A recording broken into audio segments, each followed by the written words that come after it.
Hello everyone, I am Shivani and welcome to Vakilaw, Know the Law.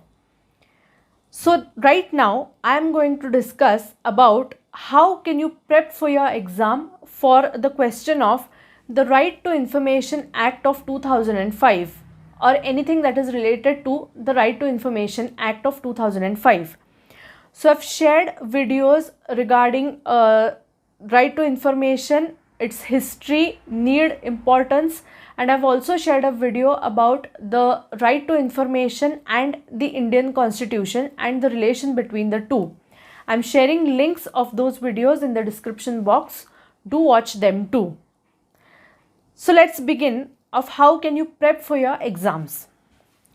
So the very first point that you can write as an answer.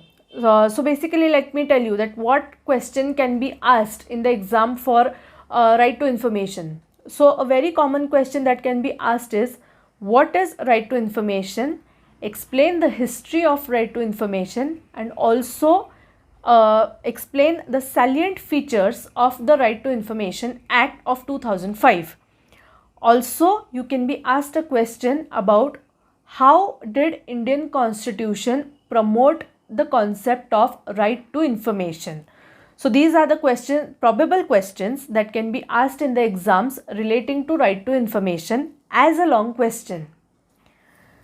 So to begin with, you are going to write an introduction to the subject of right to information. So in my previous session, I have discussed that we require any kind of information relating to government activities for the purpose of study or presentation, research and analysis, etc.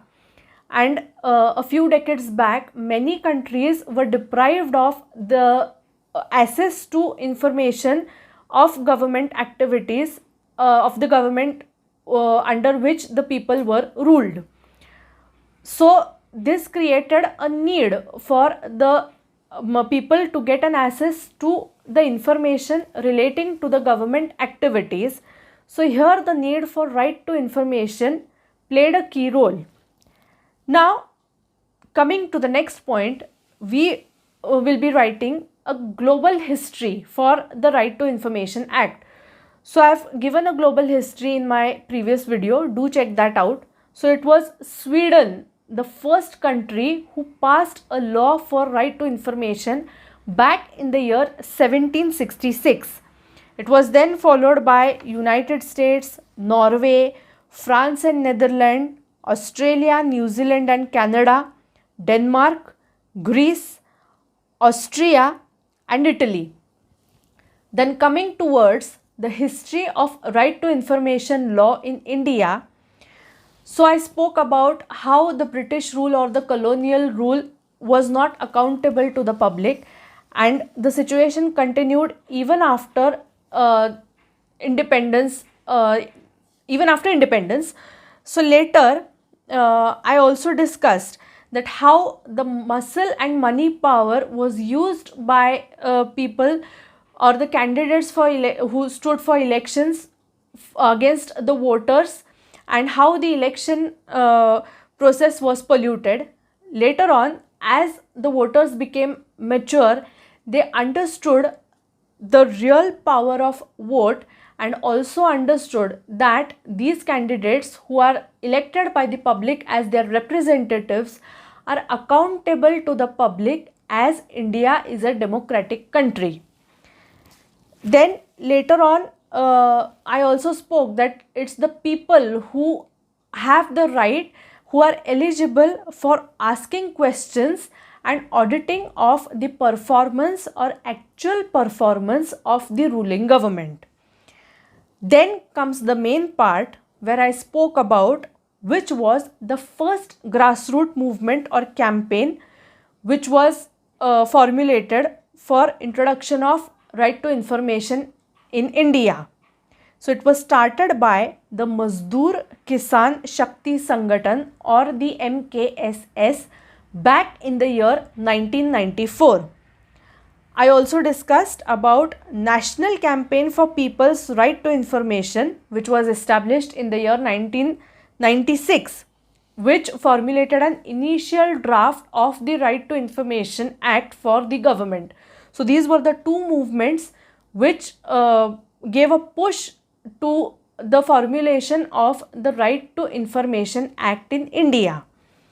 So what was the Indian scenario? That Tamil Nadu was the first state to pass the Right to Information law for its state in the year 1997. Later, the Freedom of Information or FOI Act was passed in the year 2002.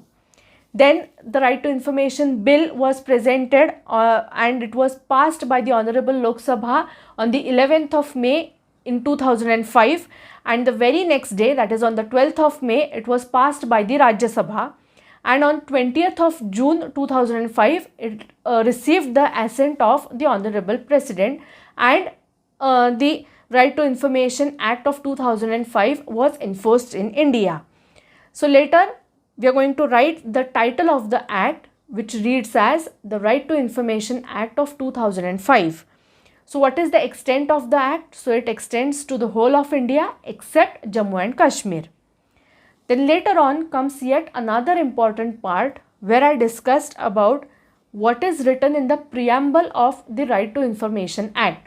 So this preamble states the objective of why this act has been passed in India for the welfare of the people. So that is the basic thing, and later I have briefly written that what is written in that preamble. So you can check it out in my video, the link of which I have given in the description. Later on, you are going to write the main motive or objective of the Right to Information Act. So why this act was promulgated? It was because it was required to promote transparency and accountability in the working of every public authority. So this is the main motive or the objective of the Right to Information Act of 2005. I also gave a quote of our Honorable Prime Minister Manmohan Singh, who in his speech at the Honorable Lok Sabha while the RTI bill was presented had said. So I have also discussed that quote, you can check in that video. Later, now we are going to write about the need, importance and significance of the right to information. So here again, where in the colonial rule, no people had access to any kind of government activities and information regarding to the same. This situation to a certain extent also continued in the post-independence era till the courts declared the laws that were in force even in the post-independence era, which were passed by the colonial government, were declared by the courts as unconstitutional. Then as time passed by, the voters became mature and they understood that the representatives who are elected on behalf of the people to represent them in the government are accountable to the public at large. This created the need for right to information for the citizens of India. So after independence, India was and still is a democratic country, and in order to make this democracy real and functional, right to information is very vital. So later we also discussed that the people from the grassroots level or the peasants or workers were the people who prominently asked for right to information as an essential right, or it was an essential demand. It was not the educated people who demanded for the right to information, but it was these grassroots workers and peasants who were keen for right to information along with other rights which have been provided to them by the Indian Constitution or any other laws. Now let me discuss about the relation of right to information and Constitution of India. So to begin, we can write about the fundamental rights that have been provided to us by the Indian Constitution. So right to equality, non-discrimination on grounds of religion, race, caste, sex, right to equal opportunities, right to freedom, right not to be punished, right not to be compelled to give evidence against oneself, etc. You can mention the fundamental rights which have been provided to us by the Indian Constitution. Later, we can write that the Indian Constitution lays down guidelines for social and economic transformation. This is the most important point which can be a highlight of your answer.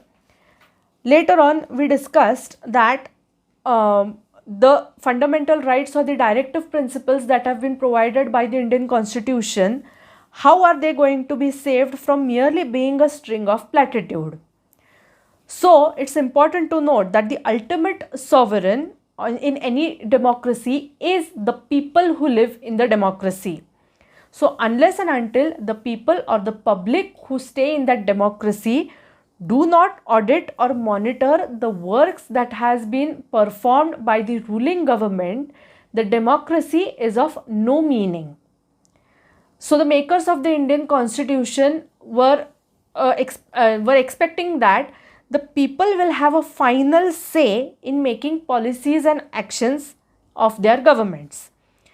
So, it's also important to note that a vigilant civil society is a condition precedent for a successful democracy. This is yet another point which is going to be a highlight of your answer. So, later it's the 42nd Amendment to the Indian Constitution under Article 51A, which stated the fundamental duties, which emphasized on the importance of civil society and its duty to promote rationality, scientific outlook, humanism and spirit of inquiry. And the most important thing is that such a civil society must comprise a well-informed citizenry. So this point is the point where the nexus between Indian Constitution and the right to information gets built. So, the Indian Constitution under Article 51A stipulates that a civil society, which is the soul of democracy, should contain a well-informed citizenry. Thus, the Indian Constitution also accepts the need and importance of a well-informed civilized society. So, it is the most significant event in the life of democracy that it shall contain a well-informed citizenry. So, what is the situation? Present situation is what you are going to write. So, that almost after 55 years of the Indian Constitution coming into force, a national law was passed by both the houses of Parliament for right to information on the 11th and 12th day of May 2005. So, the Right to Information Bill with 146 amendments was adopted by voice vote.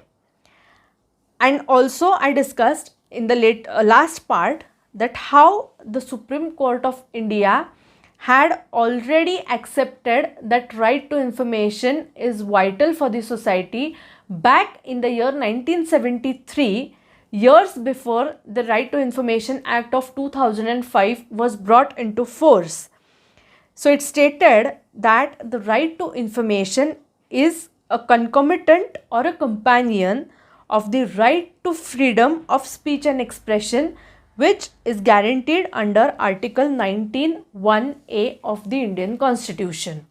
So, this is how you can build a nexus of your answer for any of the questions relating to right to information, which is they can ask about the history, the global history, Indian history, and also the relation of right to information and the Indian Constitution, and also relating to importance, significance or need of right to information in India, as India is the biggest democracy. In the upcoming session, I will be discussing about the objectives and the salient features of the Right to Information Act of 2005. So till then, stay tuned to Vakilaw, Know the Law.